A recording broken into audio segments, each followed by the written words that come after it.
change, and everything is change, nothing can be held on to the degree that you go with a stream, you see, you are still. You're flowing with it. But to the degree you resist the stream, then you notice that the current is rushing past you and fighting you. So swim with it. Go with it. And you're there. You're at rest. And this is, of course, particularly true when it comes to those moments when life really seems to be going to take us away. And the stream of change is going to swallow us completely. The moment of death. And we think, oh, this is it. This is the end. And so at death we withdraw. Say, no, not that. Not yet, please.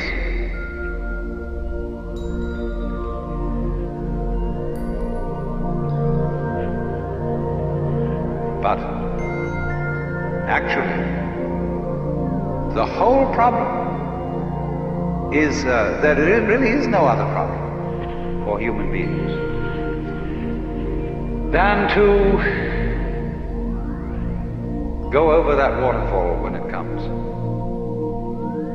Just as you go over any other waterfall. Just as you go on from day to day. Just as you go to sleep at night. Be absolutely willing to die. Now, I'm not preaching. I'm not saying you ought to be willing to die, and that you should muscle up your courage and somehow put on a good front when the terrible thing comes. That's not the idea at all. The point is that you can only die well if you understand this system of waves. If you understand that your disappearance as the form in which you think you are you, your disappearance as this particular organism, is simply seasonal.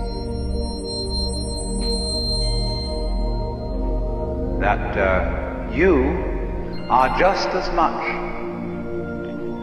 the dark space beyond death as you are the light interval called life. These are just two sides of you. Because you is the total wave. See, you can't have half a wave. Nobody ever saw waves which just had crests, no troughs. So you can't have half a human being who is born but doesn't die. Half a thing. That would be only half a thing. But the propagation of vibrations, and life is vibration, it simply goes on, but its cycles are long cycles and short cycles. Space, you see, is not just nothing. If I could magnify my hand to an enormous degree so that you could see all the molecules in it, I don't know how far apart they would be, but it seems to me they would be something like tennis balls in a very, very large space.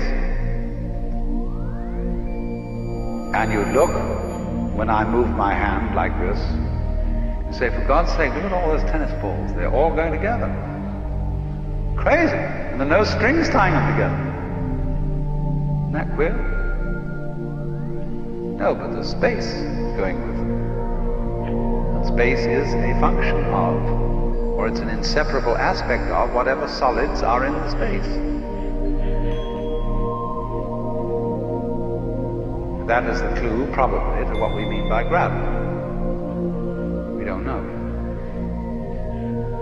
So in the same way, when those marvelous sandpipers come around here, the little ones, while they're in the air flying, they have one mind. They move all together.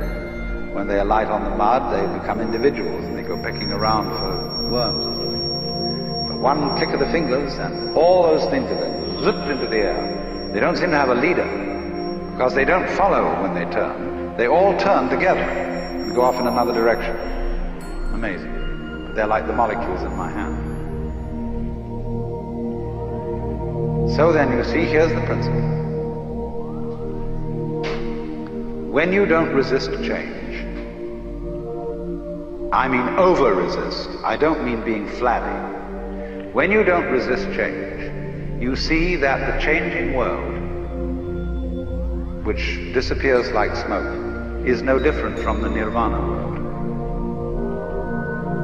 Nirvana, as I said, means breathe out. Let go of the breath. So in the same way, don't resist change. It's all the same principle. So the Bodhisattva saves all beings, not by preaching sermons to them, but by showing them that they are delivered, they are liberated by the very fact of not being able to stop changing. You can't hang on to yourself. You don't have to try not to hang on to yourself.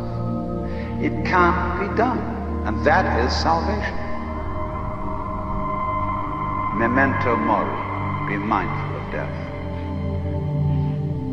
Gurdjieff says in one of his books that the most important thing for anyone to realize is that you and every person you see will soon be dead. It sounds so gloomy to us because we have devised a culture fundamentally resisting death. From the first standpoint, the worst is going to happen. You're all going to die. And don't just put it off in the back of your mind and say, I'll consider that later. It's the most important thing to consider now, because it enables you, it is the mercy of nature, because it's going to enable you to let go and not defend yourself all the time, waste all the energies in self-defense.